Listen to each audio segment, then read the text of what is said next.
عزت رب العالمین چې خې په دې دین کې خې دا ابوبکر صدیق رضی الله عنه دا عمر فاروق رضی الله عنه موږ د څه د وجې نه پیژنو د دین د وجې نه دا رضی الله تعالی عنه ورسره ولې موږ وایو د دین د وجې نه ورسره وایو عزت رب العالمین په دې کې خلک تکلیف تیر کا بلال رضی الله عنه باندې چې گزار وشو هغه چغه وې د احد گزار به شو کول احد چا ورته ویل بلال ویل دا دې څه کول چې گزار به باندې کېدلو احد په دې ویل دا د څه د وجې نه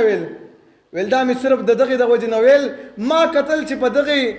دا مشرکان په کومه کلمه باندې ډېر زیات غوسه کېږي ویل چې ما وکتل په دې احد الله یوازې ذات دی ویل په دغې کلمې باندې ډېر زیات غوسه کېدل